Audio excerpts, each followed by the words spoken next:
Today, I want to talk about the economy. And the reason why is I think Trump has broken his brain. Okay, not really. As I've covered in multiple videos, he has basically been trying to gaslight all of America and tell us that the economy is doing better than ever.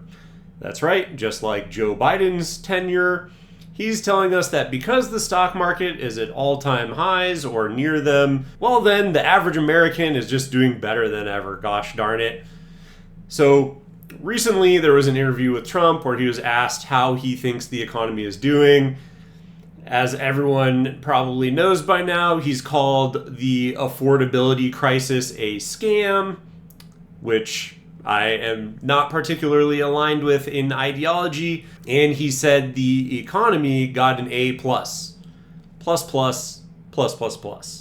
I don't think the average American probably is feeling that good about it, but what I want to do is I want to take a look at his claims and then break them down and why it's a complete joke. We do have some good news on the economy. So a lot of you out there may think that rents and home prices are through the roof and becoming unaffordable. You might think it's really tough to get a decent job. You might think it's tough to keep the job you have, and that your manager lately is feeling pretty good and not treating you quite as well as he or she was in like 2021 or 2022. You might get a bag of groceries and be like, excuse me, how much for that? You would be wrong, fortunately. Yeah, this is the good news. This is the great news. Luckily for you, the economy has never been better. Trump was asked about it and celebrated his tremendous success in the interview with Politico. But I do want to talk about the economy, sir, here at home. And just really quick, amazing intro. Yeah, none of that is a problem, of course. Everything's going great. But A+ for the intro, and that's about it that we're going to be talking about. But we'll get back into it. Bravo. I wonder what grade you would give A+. your economy. A+. Yeah, A++++++. We're going to pick a new Fed chair soon. Is it a litmus test that the new chair lower interest rates immediately? Yes. And it's so funny to me that he's all about, yeah, we have to lower the interest rate. We have to get it down immediately. We have to, the issue is that doesn't really help the average American. Yes, that will bring the housing costs down, right, for your loan, right, your monthly cost for your loan. Yes, that will bring that down, but that's still not addressing, and that's probably what he's thinking, right, is okay, that will take off some of the pressure for housing prices, or at least the monthly cost for it. That doesn't actually help the prices of it at all, and in fact will actually probably make it worse, but it will bring down the monthly price of it. The problem is, though, is that's still not, he refuses to address the actual root causes of anything that's making the economy bad. It's just trying to put Band-Aids on everything, and it always, and I have long held that, yeah, the interest rate is, yes, it's basically like taking a big hammer and just kind of trying to play whack-a-mole. And so you're trying to fix it, but it's a very blunt instrument.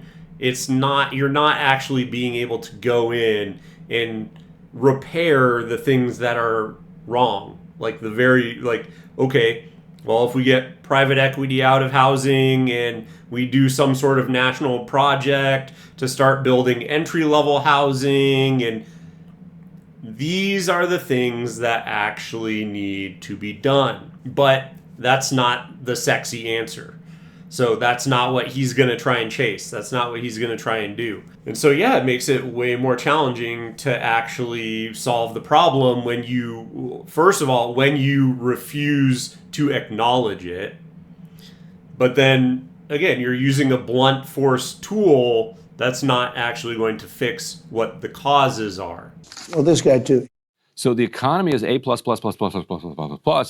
but the Federal Reserve needs to be lowering interest rates. I don't know if you're economically literate or not. If you are, that's a contradiction. But never mind, forget it. But the good news is everyone's fallen for a hoax. So it's actually all fine. You've fallen for a hoax. This is the midterm message test. Trump gave a speech last night in Pennsylvania where he said he's not supposed to talk about affordability being a hoax. He was like, I was told to stop saying this like tone deaf thing. And yet, of course, he did it. This was like I think a 97-minute speech. I think he said at one point also that they told him not to talk about immigration. Talked about immigration, I just find it hard to believe they told him not to talk about immigration. What does he mean by that? I think it was supposed to be focused on affordability. So I see. it was a speech that was supposed to start Like, undermining the Democratic recognize narrative. that it's a serious issue that people are concerned about. Right. Stop calling it a hoax. And Politico reports, yes, Okay, I see they're what you relying. Which is amazing because he called it a hoax. He's told to stop calling it a hoax. But then in the speech where he's supposed to talk about affordability, he calls it a hoax again. So he goes back and then, oh, no, it's still a hoax. Yeah, the thing about this is, for Republicans in general, he's just going to hang you out to dry. Like, he really doesn't care. Everything that I've seen from him just tells me that he's bought and paid for. He doesn't care. This is his second term. He's not going to get back in office again. So he's not going to be able to get on the ticket. He just doesn't care at all. And then secondly, I don't think he feels any sort of responsibility to the Republican Party at all to really help them out. Because you just have to think about what his incentives are, right? Like I said, to me, it seems like he's just, oh yeah, you give me, somehow funnel in a few $1 million, I'll get you a pardon. He's just been pardoning people right and left throughout his entire first year. Just, you get a pardon, you get a pardon. He's literally the Oprah Winfrey of pardons. He's just handing them out. He doesn't even know who they are. He's been asked multiple times after he's pardoned people who are like kind of questionable or massively questionable, and he'll just dole out pardons to them. And he's like, I don't even know who that is. Like, I don't even understand. And then he just uses a scripted line of, I heard they got a really raw deal. I heard it was a hit job. I heard, this is literally the justification that he's used, I think 3 times now that I've heard of like very controversial people who should be in prison for a long time. They should be locked up and the key should be thrown away. Like literally scamming people, scamming poor people out of millions of dollars, and then they got put in jail and now they just get a free ticket out because, oh yeah, he just I got 1 or 2 million lying around, let's somehow funnel that to Trump. And so if you're not doing that, then why does he care, really? Again, it just seems like an enrichment scam, and I kind of didn't really want to believe that going into it. You know, you would have thought, you know, hopefully give him the best interpretation. But as soon as the Trump coin and the Melania coin, and one right after the other, after those coins came out, and he basically rug pulled his followers twice. So what they did is they inflated the coin, they got the hype up, they opened it, and then immediately they cashed out because they had a bunch of coins sitting around before it was even released. And then everyone pumped it up, and then he just ripped out the carpet from underneath them. So everyone lost all of the money that they had purchased their coins for, and he just basically pulled all the money out of the coins himself. And yes, okay, a few other people may have made some money off of it as well, but that was the clearest indicator that, like, yeah, this guy is just trying to line his pockets and make as much money off of giving favors or allowing people, you know, like Miriam Adelson. Why are we so beholden to Israel? Oh, well, because she gave him $250 million or whatever it was, 150 million, whatever it was. However much money she gave him, well, that's why. And so, yeah, it's why was Elon allowed to do Doge? Did he actually care? Did Trump actually care about that at all? No, it's because Elon gave him $250 million for his re-election campaign. So, of course, you kind of do your thing, and then when it all bubbles up, Elon has to step away, and then we don't actually... All that was really effectuated was that they cut a bunch of programs that were trying to regulate Elon. Cool. So, again, do I think he's actually going to do anything? No, I think he's just going to continue allowing his friends who are scamming the American public to continue doing what they're doing. He's going to do whatever is in his best interest, and that's just how things are going to continue to go for the remainder of his term in office. In this 97-minute speech in Pennsylvania, where he talked about affordability being a problem. It's like your point on this paradox of saying the economy is an A+++++, but the Fed needs to lower interest rates because people are dying out here. And at the same time, you also then have to, as the Trump administration, say, yes, we've had a year in office, but if you're feeling badly about the economy, that's Democrats' fault for the Biden administration creating a bad economy, and it's also Democrats' fault for making you think the economy, like there's so many paradoxes in this. It's Democrats' fault for creating the A+++ economy. Right, yeah. The Biden economy was so, this is what you have to say, that the Biden economy was so bad that the economy is still bad, but also the economy is great. Those things cannot all be true. I've seen them. And that's exactly what I was calling out, right, at the beginning, at the onset, where Trump has been saying, we're blaming it on Biden. It's all Biden's fault. Or, literally, they're mirroring all their talking points. Trump gave us the worst economy ever. The economy is actually better than it's ever been. This is literally the same playbook from when Biden was in office. He keeps saying the exact same things. And I'm sorry, but a year in, especially when you have the House, you have the Senate, you essentially have the judicial, and you have the presidency, it's all your fault. You could get anything done that you wanted to do. You had a red wave. And so by your inaction, it tells me that it is all your fault. Because you could have done anything you wanted to do. Plus, just look at what he did with all the executive orders. Rolling through executive orders like that, you can't tell me you couldn't have done whatever you wanted to do. You did do whatever you wanted to do, and that was nothing for the American people. And that's why I frankly have had enough of it, because you cannot lie, and this is why everyone was fed up with Biden, and probably a good portion of the reason why he lost, is because you can't lie to the average American when they have the highest credit drops since the 08-09 recession, since they have the most car repossessions since 08-09, since they have, there are all these things that I have been covering in the last few months that just every single week there comes out with a new indicator that the economy is doing worse, and every week I cover it. And so again, you cannot lie. When people are having all of these things go worse for them, every single week there's a new low that's being hit, new numbers of jobs being lost. You cannot lie to people and tell them that it's the A++++ economy, because that's just factually inaccurate. No one feels like it is. That's why you got reelected in the first place, was because they looked back to 2016 to 2020 and they go, well, it sure felt like my life was better then. So let's go back to what we had at that point in time. They didn't expect that you were going to do nothing to actually fix it. I've said it before. I feel like most of the time presidents are just riding a wave. And wherever they enter in and whatever the macroeconomics are that lead to whatever the market is during their time in office, they're just riding the wave. They're not doing anything. It's gridlock. No one wants to agree on anything. No one wants to help the other party.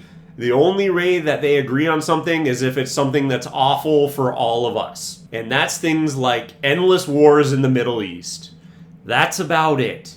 And sending aid to Israel and the Ukraine. Those are literally the only things that they can agree on. So it's just, again, it is eye-rolling at best when you are in just the contradictory nature of these things, where he's saying it's the best economy ever, but if there is a bad economy, it's because of Joe Biden and the Democrats, and it's just all exhausting to have to listen to this and to endure the mental gymnastics that all of these people are putting themselves through. And it would be hilarious if any interviewer actually had the intelligence to phrase a follow-up question in this manner of, well, if it's the best, if it's an A++ economy, plus economy, then why is everything so unaffordable, and why are you blaming it on Biden?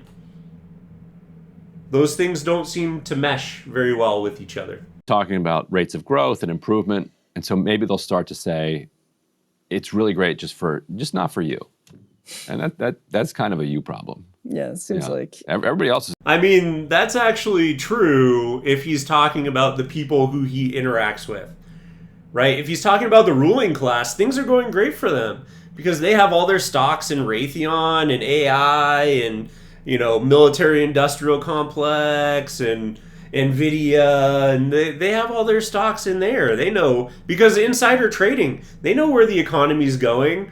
Forget that you don't know when we're going to start another regime change war, and you can't put money into, all of your money into options so that you get massive gains out of these stock bets that you're making. Who cares? Don't think about that. It's good for us. Forget that you're starving. Forget that you're going to be out on the street in a couple of months. It's fine. Yeah. It's so I'm sure, he could be saying that. It's bad for you. It's not bad for us. That would be true, actually. It's doing great. I don't know why you're feeling so badly. Let's look at the broader economic data. Oh, they're not rolling out the economic data. So they're major price indexes are not going to be coming out anytime soon. They're delaying a lot of different data that the Fed would like to see. And replacing it with Trump telling you that it's A+++++++. So he also called affordability a hoax twice and then said he's no longer, quote, allowed to use the phrase, as we mentioned. And he whipped out this old saw where he says, you don't need $37 for your daughter, 2 or 3 is nice, which, by the way, I agree with. It is a politically disastrous message, though, for a billionaire to be making on the campaign trail in a midterm season when people are broadly dissatisfied with the economy. So that's... Especially right around Christmas time, when it'll probably be like $0 with how things... Although I guess, given my video about the Black Friday shopping and consumerism, maybe they already picked up their dolls. Maybe they got like 15 dolls. So they did have to compromise a little bit because the quantity sold on Black Friday went down. But because of inflation, the amount purchased, the dollar amount purchased was higher. So, that could be the explanation for it. It totally makes sense, right? But yes, I mean, again, these messages fall on deaf ears, and just the juxtaposition of I'm not supposed to be talking about this, but then I'm not supposed to call it a hoax anymore, but let me call it a hoax 2 more times. I mean, how tone deaf is it? And I do not think it would be a far cry to say that in a decade, he will have gone down as probably one of the worst presidents in history. Like, once you get some time away, some steps away from it, and the sycophants have some time to breathe, and then you look at, oh yeah, all he did was enrich himself. Like, what did he actually do? Like, when there's a post-mortem after his term in office, and everyone looks at, like, okay, what were the actual problems? Like, when you have some distance from it, and you can actually do, like I said, a post-mortem, and you can take a look at, like, okay, what were the problems? And, by the way, if anyone actually fixes these, and you go, oh yeah, here's all you had to do, was this, this, and this, because it is fairly simple to fix these things, but it is putting a foot down with all of his buddies who are in private equity, who are in all these different markets that are not actually helping any of the average Americans and are actually doing harm to them, by the way. So if he actually put his foot down on any of these, he could fix all of it. But why would he want to do that? That's going to be a brutal messaging effort. They're hoping that tax cuts kick in, and by the time summer rolls around, people are feeling better. But like broadly right now, people are unhappy with the tariff policies, and businesses are unhappy with the tariff policies, saying that the tariffs are causing price hikes. So we're gonna, I think what we'll see is some holes poked in the tariff policy, big picture tariff policy. I would expect like coffee, bananas, those sorts of things to have some deals made. Right. And I don't even know that that's what the issue is. Like tariffs, right? Like if you went to an average person on the street, I don't think if you went up to them and you were like, "Oh, what's the, what are the top 5 problems?" I don't think anyone would say tariffs, because I think it's been kind of on, in the news, and then I feel like recently though it hasn't really been talked about. I have kind of mentioned it recently, but only passively. I haven't made an entire video on it. But yes, on some of these goods, there are problems with tariffs. But I don't think that's really what's on the top of mind. I think it truly is just affordability. If you were to ask people what the top 5 issues are, it's affordability, affordability, affordability, affordability, and affordability. I think the average American doesn't know, and quite frankly doesn't care about what the input factors of those things are. Yes, I think on certain goods it is tariffs, right? Like they said, coffee or bananas. Okay, some of those things are more expensive because of it. But when I was talking about tariffs in a recent video, what I was saying was that only 20% of the cost of the tariffs on average, right? So some of these goods, they probably have passed on the full amount, but most of them, it's only 20% of the tariff that has been passed on. Because, and looking at the macro of it, during COVID, so many companies were just greedy and ramped up their costs through the roof. And so what they did is we're making record-breaking profits. We can claim that it has to do with the supply chain, but really we don't have any constraints at all. But because we can blame it on that, we can just raise our prices and get away with it. Okay, so now they never really dropped their prices back down. So now now we have to pay tariffs. Well, they can eat the tariff because of all that greed-based profit that they were making or have been making since COVID. So they've been making all these profits. They're looking at the economics of it and they go, the amount of people purchasing, because again, affordability, because of mostly non-negotiable costs like housing, like healthcare, like insurance, all these things that we are having to pay more and more for constantly because of private equity going in and screwing us.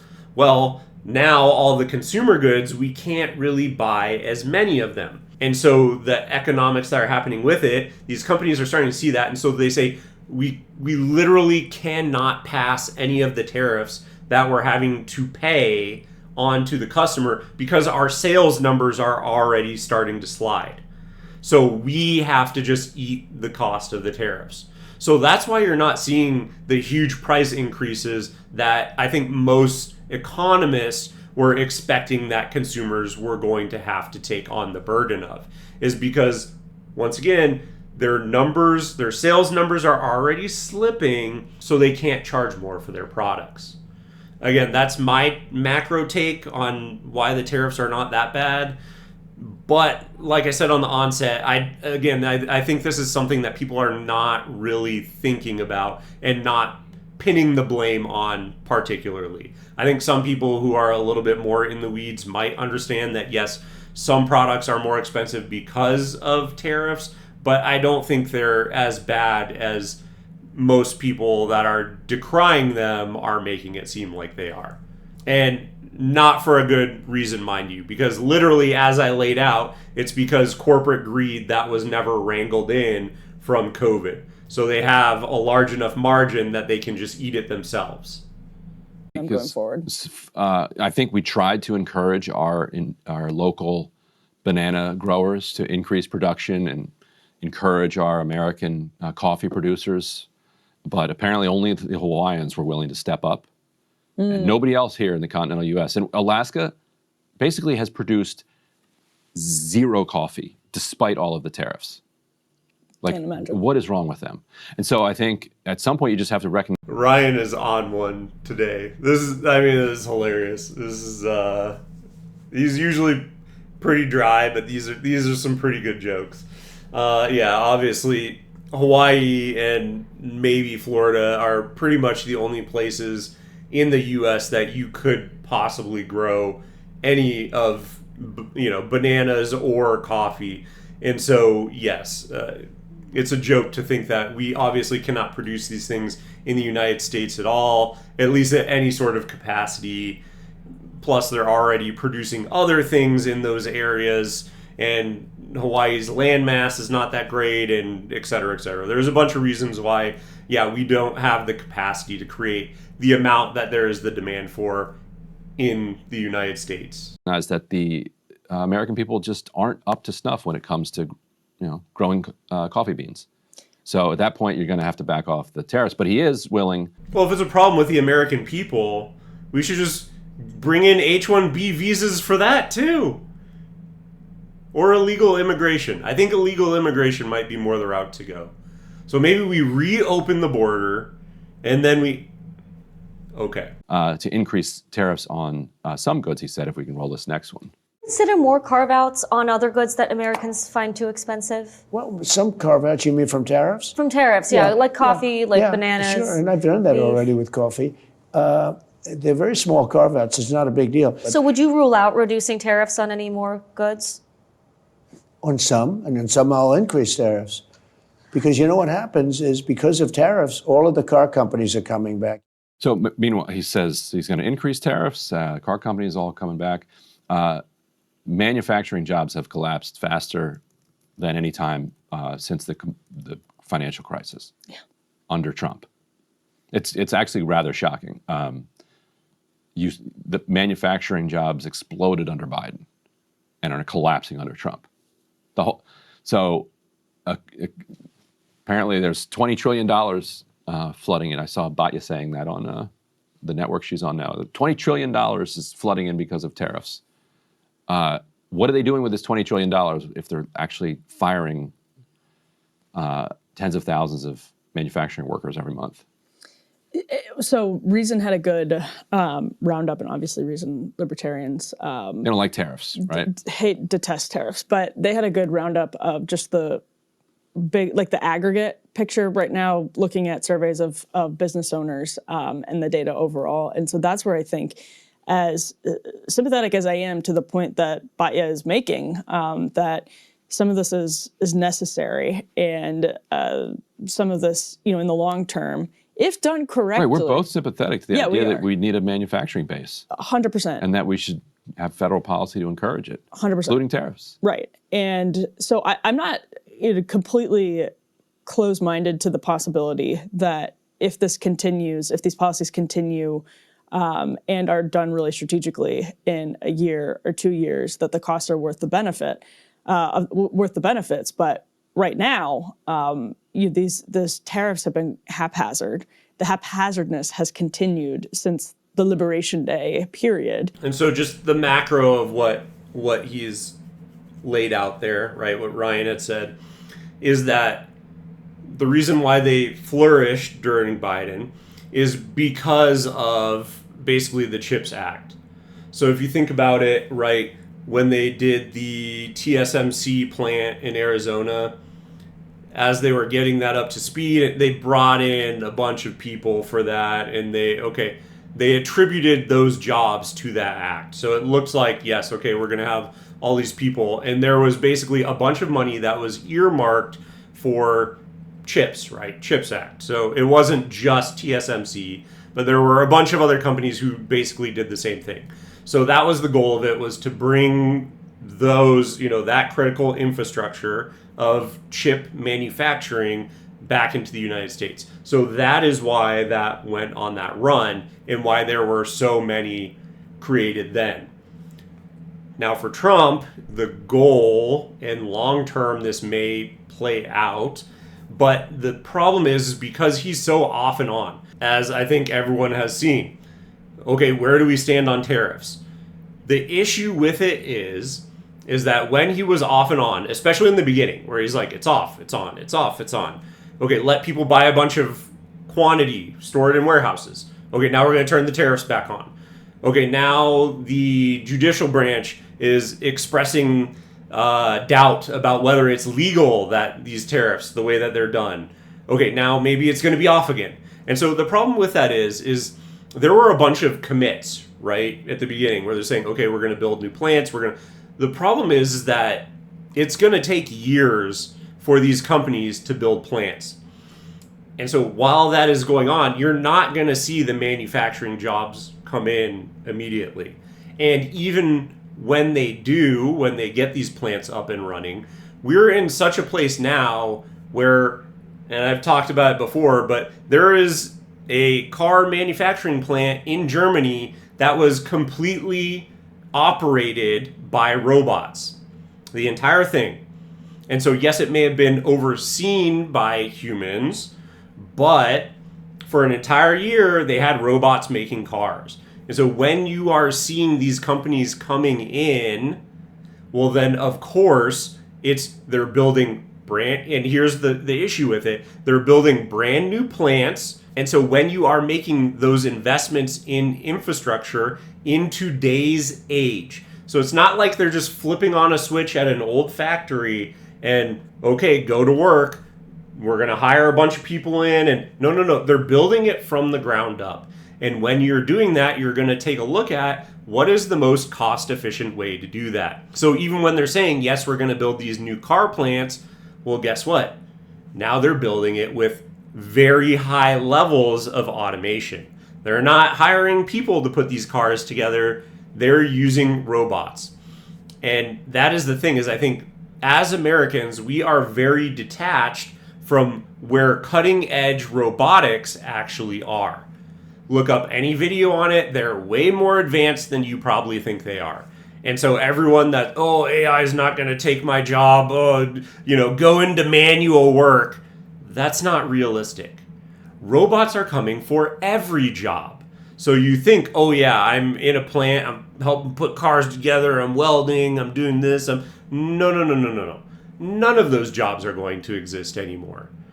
And so that is why I feel like people don't understand, like when they are bringing these jobs back in, well, whoever's the CEO is going to look at that and say, okay, do I spend an extra $5 million on this plant, or do I pay, 20, 50, 100, whatever amount, 1,000 workers for years, or okay, I have these robots working, and although there's a higher initial cost, well, I'm not paying people for years and years and years and years. And so that is exactly why if you actually look and think about the macroeconomics of it and understand where technology actually is, then this makes perfect sense.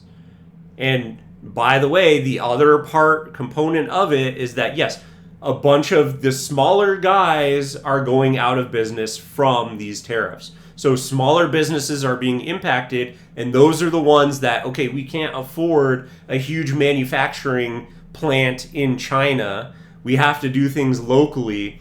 Well, now any components that they were bringing in from overseas to assemble in the US, well, now they're going out of business. And that was the biggest thing that has been figured out about the ADP numbers, is that those were all private institutions. They're smaller companies that are losing the payrolls. So once again, those are the jobs that are being impacted the most, is the small businesses that are doing manufacturing here. So of course, those are collapsing. Those numbers are collapsing. That's why you're seeing numbers drop, like he said, so drastically under Trump.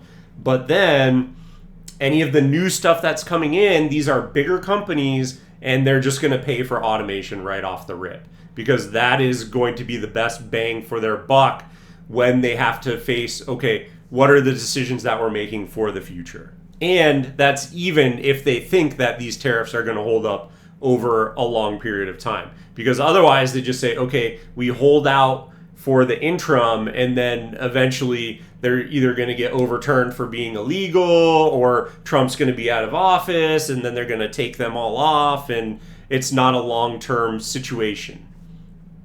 So there's multiple reasons why, yes, it makes absolute sense. And I just wanted to lay out the macro trends so you can further understand why this is.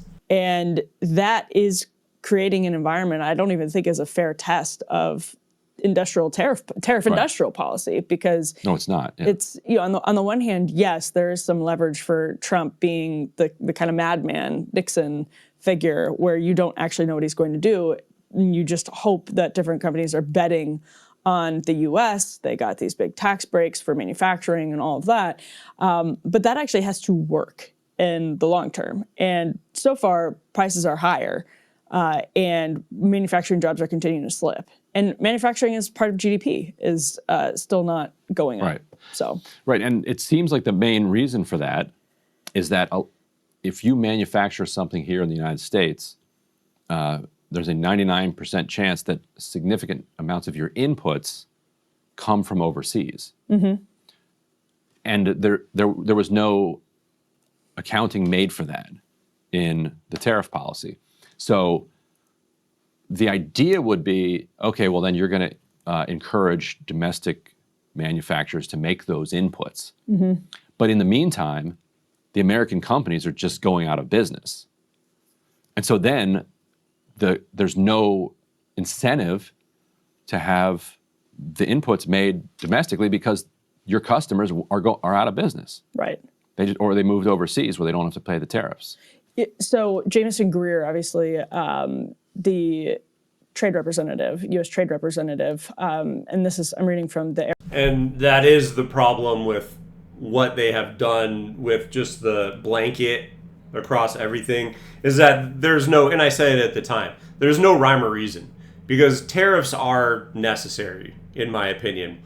But the way that they did them was stupid. It makes absolutely no sense. And yeah, if you're a company, like, okay, do we have rubber trees here? Like if you're making shoes or something and you have rubber soles on them, do we have rubber trees here? No, we don't. So that has to come in from somewhere else. So, even that, if there's a tariff on it, well, now you're paying more. And that's what I'm saying is, okay, even if you have a shoe company here and they actually do the manufacturing, well, then now it's even more incentivized that, okay, well, if I'm going to pay a tariff on the end product, right? So I either pay on the components and I manufacture it here with a higher cost of, okay, here's the labor, right? U.S. workers creating these shoes, or I have them made wherever, China or wherever, and then I just bring in the finished product, and then, okay, I pay the tariff on the whole thing, but I'm paying lower prices for the labor on it, right? Well, then what are you going to do? Like, obviously, you're going to have it made all over there and then fully imported here.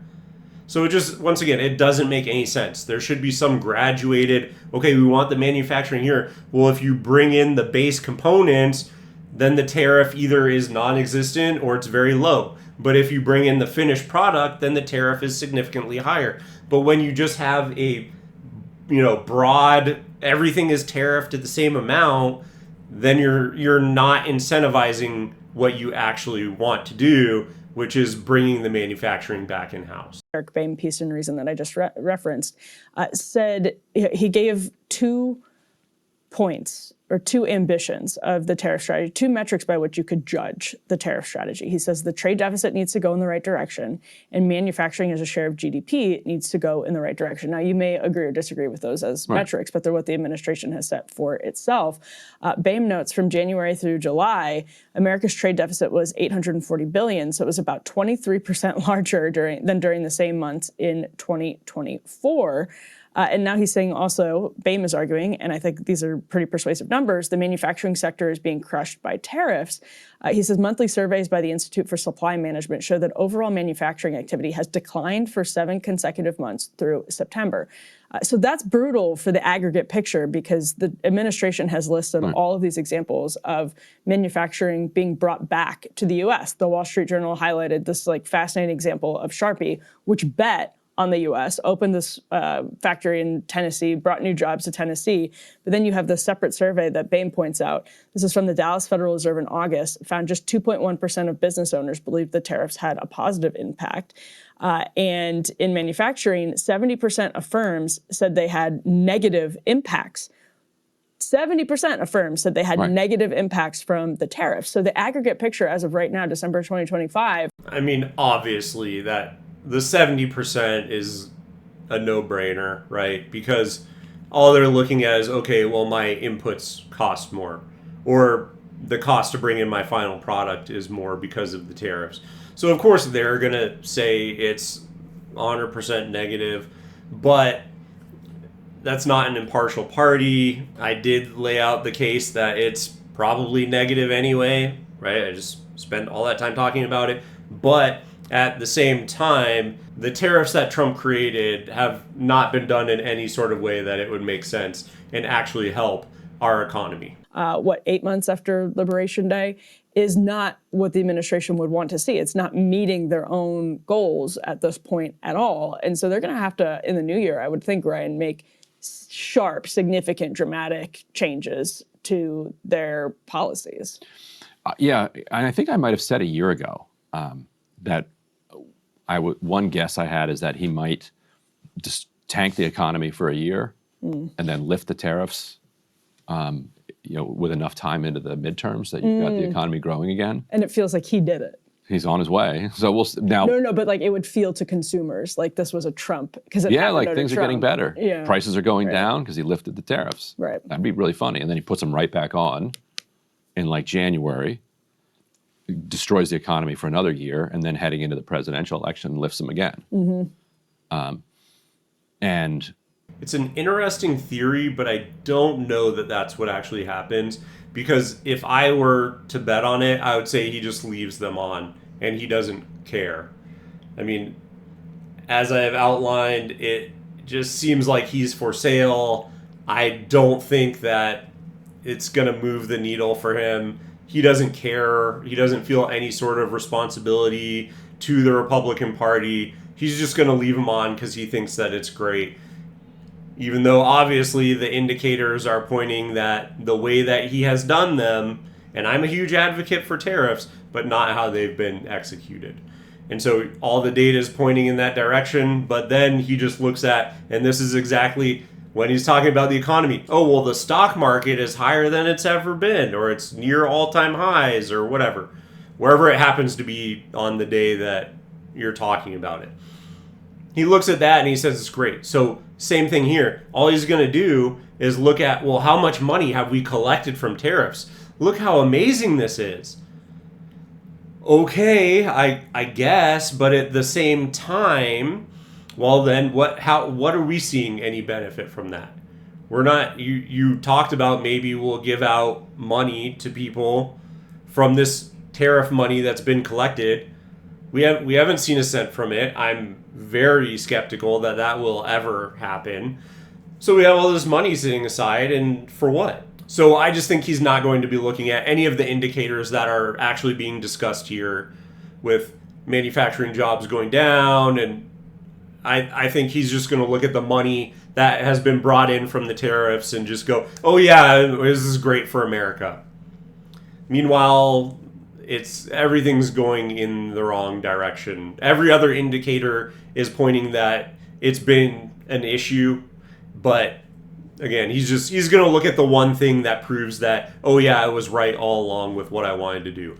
I truly do not think there's anything deeper than that. I don't think that there's any grand master plan. I think Ryan's probably giving him a little bit too much credit.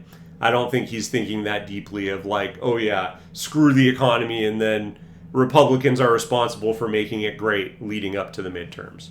Can just do his own. It's a way of doing your own kind of economic policy without having to deal with Congress. The same way he's like taking tariff money and his tariff policy is destroying the farms, and then he's giving the farmers a giant bailout. Meanwhile, he's betting the entire House on AI. And so let's take a look from More Perfect Union of what AI is doing with the money that we're funneling to them. Walk into any grocery store, and on average, everything is about 30% more expensive than it was in 2020. Inflation, supply chains, Tariffs. We've heard it all. And that's exactly what I was talking about with the greedflation, where they said, okay, yeah, we can ramp up our prices, and Biden didn't ring him in. He was weakened at Bernie's. No one stopped them from doing this. And so when you just let them do that, yes, they haven't come back down because they went up super high to begin with. And that is why they can eat the tariffs because they're 30% higher prices already. So if it goes up whatever percent from the inputs, well then we can't raise our prices anymore because they're already sky high, so we just have to eat it. So the tariff thing is actually more of a realignment of, okay, well now you're back to the profits that you were pre-COVID. And it's not a great way to get there, but that's where we find ourselves. But what if something else is happening? Something intentional? What if someone is charged $2 for these eggs, but another person is charged $2.40 at the same exact store? And it's pushing prices up. 5 months ago, a researcher reached out to me about Instacart. She'd been studying their Washington, D.C. workforce. Different pay for nearly identical work. Her question, if they do this to workers, what about consumers? 5 months of digging. What we found is bigger than Instacart. Yes, inflation is real, but something else has been pushing prices higher this whole time.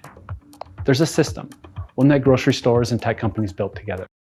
So you're an Instacart user? I am sort of ashamed to say that, but yes, I use Instacart There's no way shame in more it. than I Tens should. of millions of people are using Instacart. Yeah, I mean, they definitely, Hundreds of millions, maybe. you know, they around the mess with world. the prices. Yeah, but it's a little bit embarrassing because I'm trading the convenience of having the groceries delivered to my door for, in some cases, definitely higher prices than if you actually just walked into the store. So you think they are doing this dynamic pricing Absolutely. quite clearly? Yeah, I think it's pretty obvious that they are. I saw Robbie tweeting in response to this. Some person on the left was posting the More Perfect Union video, and Robbie said, hilarious watching a lefty discover that the labor theory of value is indeed wrong. Price is determined by what you're willing to pay, not what it costs to make. News you can use. Robbie Suave, of course, of Reason and The Hill. And it's like, yeah, yes. So a few things on this. Yeah, I mean, obviously, right, in Instacart, I think is not the only one doing this. That's the problem. That's why anytime I go shopping for groceries, and this, you can call this paranoia if you want, but what I'll do is I ring up every single thing, and then finally I put in my shopper card at the end. And so that way I'm like, let me see what the total is, and let me make sure it only goes down. It's not going to go up. Because, yes, if they identify your buying habits and they say, oh, this person will only buy this type of a thing, Instacart just proved, why wouldn't they do that?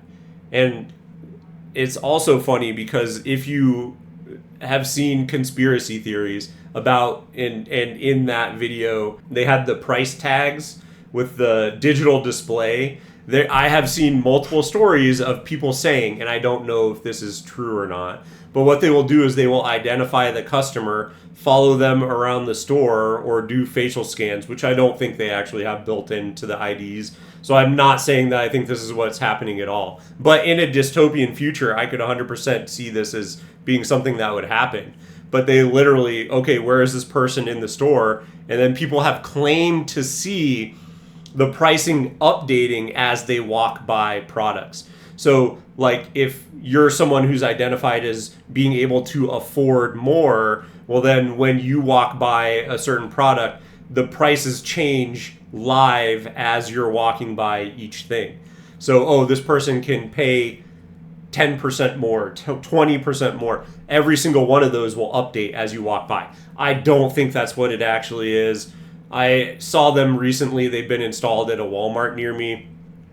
And I think what it is, okay, they don't want to have to go in and update every single barcode, every single price for every single food item in the store, or every single item period in the store. So they have them so, okay, we can just put in basically, again, automation, right? We need less people to go through and update all of these tags, and we can just do it all from our system in the back. So instead of employing 5 people to go around, they just have one person in the back, and they can just auto update every single week, push the numbers through. And this is on a store-wide level. Push all the numbers through for all the tags, and you just have one person to oversee it in the store. That's just an example. That's what I think is actually happening. I don't think they're updating these little tags live as you walk by. In a dystopian future, they 100% will, but I don't think that the tracking, per person level, plus what if you have 2 people who are on disparate levels of affordability and they're standing next to each other looking at the same product. Like, there's a lot of issues that could occur from that model. I think, as I said, because you're not paying attention when you're putting things into your cart, and if you have a cart load and then you scan your ID and then they go, aha, this guy can pay more for these things. That is a much more likely reality, I think, than live tracking you around the stores for now. But yeah, I 100% for any of these online ones where it's very murky on what you're paying and they can track your IP address. So then they can just show you, oh yeah, we know exactly who this is. Just, hey, hit them with the higher prices immediately right out the gates. Yeah, so buying groceries online, yes, you're very susceptible to this happening to you. And it's the exact same thing with like an Uber Eats or whatever. Any of these services that are a convenience for you, you're going to pay more. That's just how it is. Whether it's per item and they're just, okay, where can we get them on things that we know they're going to buy, so we just show them higher prices, or if it's, okay, they're also paying all these additional fees tacked on, whatever it is, yes, of course. That just makes sense. But there's a lot of other scenarios out there that could be occurring as well, or be introduced somewhere down the line. And it's disgusting. I think there needs to be regulation on this immediately. Like, there's no reason why two different people should be paying drastically more. And they already do this, right? If you live in a nice ritzy area, you're getting charged more for the same exact grapes as someone who's in a poorer area. But again, that's just, it's already going on. It's allowed to happen. But this is an entirely new level and is completely disgusting, in my opinion. Of course, that's what's happening here. It doesn't mean that it's moral or good if they are price gouging. I mean, price gouging is, it is not defensible after a certain level and on certain goods. I mean, like, I would pay Martin Shkreli my life savings for a life-saving treatment. Doesn't mean he should be able to charge me 3,000% of what it costs to make that life-saving treatment, or that he should do it. Right. Basically, what Robbie wants is the entire global economy to operate like a Bangkok market for tourists, where the tourists come in there and the price you pay is based on, what the seller thinks he can extract from you. Yeah. And what your ability to kind of fool them and your desperation level. They want to take. What would be really funny is if that gets turned on Billionaires and they end up paying millions of dollars for like a steak or something. Talk about an amazing dystopian future. That would be actually, maybe this is the best of all worlds, where we just, everything costs according to what a percentage of your budget instead. So we're not doing actual numbers for any of it, just no matter what you're paying, everyone is essentially getting paid the same amount, because whatever it is, if you only have dollars in your bank account, you only have to pay cents. If you have billions of dollars in your net worth, you have to pay millions of dollars for the exact same thing. Why not? Let's go there. Let's ride it all the way to the bank. I love it. Actually, now I'm on board for this. Perfect. Take, mass surveillance so that they can figure out, how desperate you are for whatever particular, product or service is on offer, and how much money you can pay toward that, how much credit you have, how much willingness you have to play out that credit, throw that into their algorithm, and then produce the maximum price that they think they can extract from you. That is a libertarian dream. Yes, truly. And we're living in that nightmare. I mean, yeah, the Instacart and dynamic pricing is testing the libertarian dream in real time. I sent a story to you guys the other day. We didn't verify it. It sounds it's accurate, but it sounds pretty accurate. But take this for what you will. It was like one of the DC local blogs. Someone pulled into a parking garage, and the dynamic pricing had the charge at $28 by the time they left. And I don't know how that worked, if it was the price was in flux when you pulled in or whatever, but the dynamic pricing stuff happening in real time is going to suck so hard. Sucks. Well, I mean, that one kind of makes sense, right? And I don't think it's, because if you think about when you pull into a place, they have, okay, here's the price, and then it pops out the little ticket, the gate arm goes up, you take your ticket, you go in, right? So that you have your time stamped there. So it may have been a certain price when they pulled in, and then as they were leaving it was higher, but that doesn't mean they paid the higher price. What that is when you're pulling in, and this kind of makes sense, right? I mean, it's very annoying because, once again, it's how do you know you're getting the best price? And okay, now I have to drive around to 15 different garages, and it should just be flat in the price of the price. But that would be a very easy one to do, because you say, okay, what percentage of my garage is taken up? And the more filled it is, the higher we're going to raise the price, because the less spots we have available. So that one makes sense. And that's very easy to track because it's literally just cars in, cars out. So once again, that makes sense. That's easy to track. So of course, that's going to be implemented there. And it's just, okay, program in how many spaces you have in there. And then, again, you take your ticket. That's how much you're paying when you pull out, whatever rate per hour. And then, or just flat fee, I guess, if you're doing it per day or whatever, however they're doing it.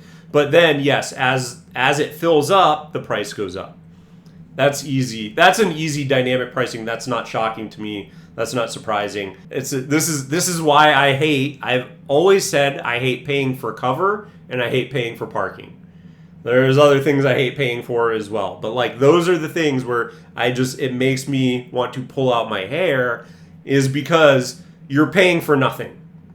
There's a lot of other things you pay for nothing as well, but those are like, why am I paying it? So I refuse. I will walk miles before I pay for parking. Like if I go to something downtown where they have paid parking, I will do the maximalist amount I can to get out of paying for parking, including walking for miles. I have done that before.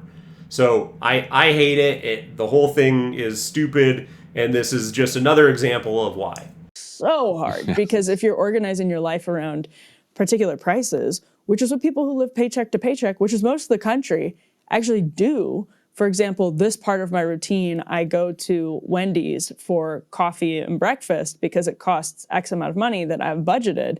Well, if Wendy's does dynamic pricing and changes that part of your budget, yes, you're going to have to change, but it's just going to piss people off. Like, I mean, talk about class consciousness. And that's why I refuse to do any of the apps, any of these things where they're like, hey, download an app. No.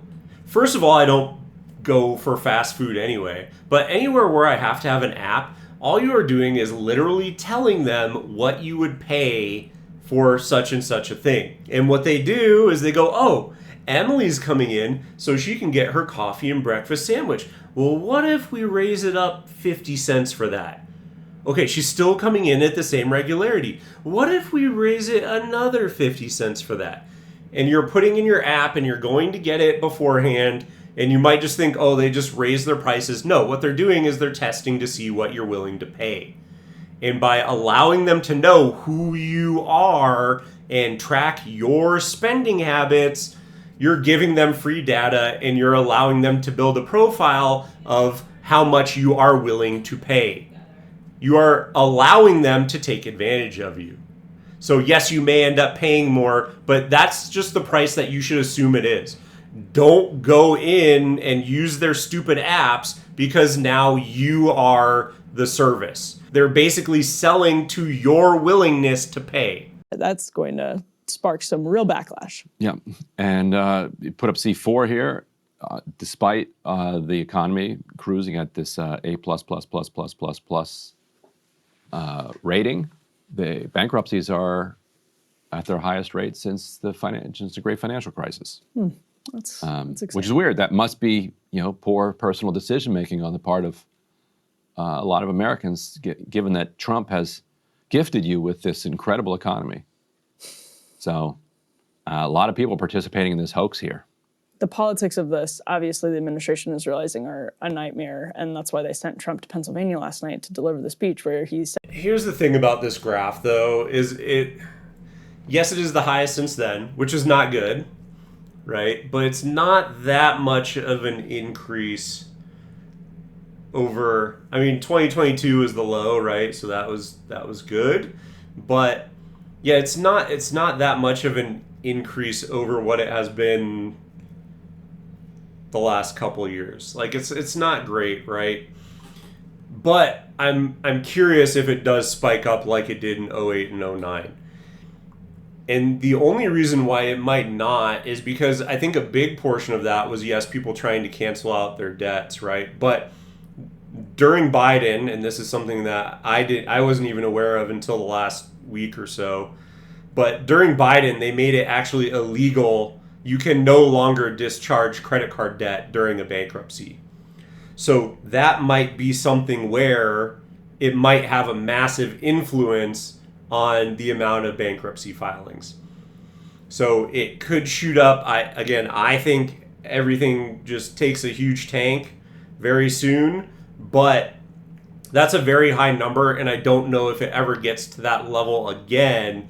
There might be like some sort of consolidation or something like that, but if you have a huge amount of debt on credit cards, and that's where your biggest problem is, like if you're renting or something like that, right? It just depends on what that looks like, because if you can no longer discharge credit card debt in bankruptcy, thanks Biden, then you're probably not going to see the same numbers as 0809. And even if it were to go up because of a huge amount of foreclosures and people are upside down and everyone's really screwed, you still may not ever see numbers that high again.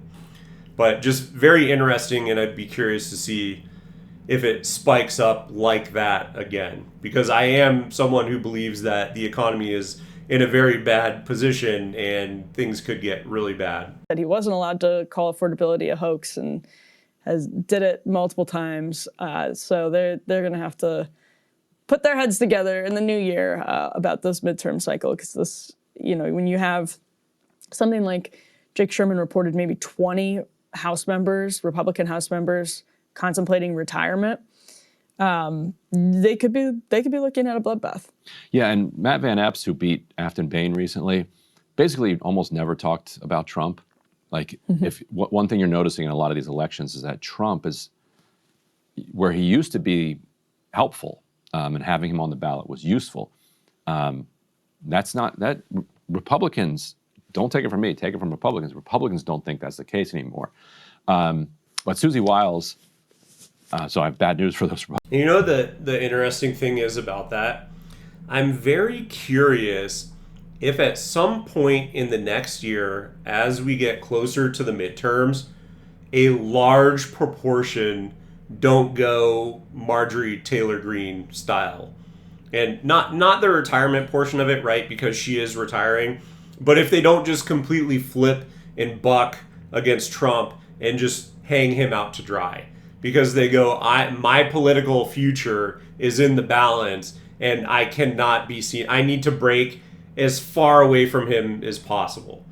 Because I view him as Trump being essentially a force outside of the Republican Party. And as the Republican Party, or just voters in general, I don't even know that the people who voted Republican in the last presidential election, I think a large proportion of them may be very flexible in voting. And I've said that before. So I think they could swing to Democrats. They could go back and forth, just oscillating in, okay, well, now the Democrats screwed us over, so now we're going back to Republicans.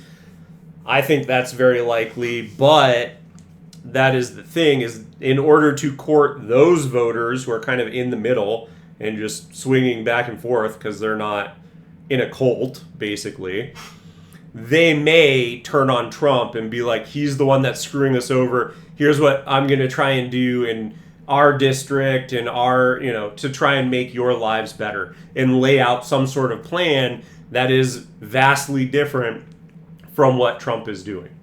And so, yes, they don't want to acknowledge it. They don't, because, how can you possibly say that you think things are headed in the right direction and that Trump is doing a good job right now. You just can't. If he was, I would call it out, but that's not the case. Republican Suzy Wiles went on, what is this, the Mom View? I don't know She's what this the, is. I think, soon-to-be former White House Chief of Staff, saying that he's going to party like it's 2024.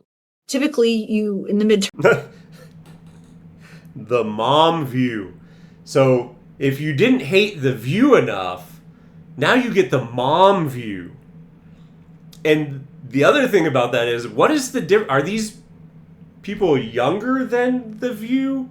They look like they're all the same age. So I'm not sure, aside from their backdrop, I'm not sure what the difference is between the Mom View and The View. And to be quite frank, you could not pay me to watch to discern the difference between them. But if there's anything, if The View wasn't bad enough, now there's the Mom View. More added Karen, 50% more Karen.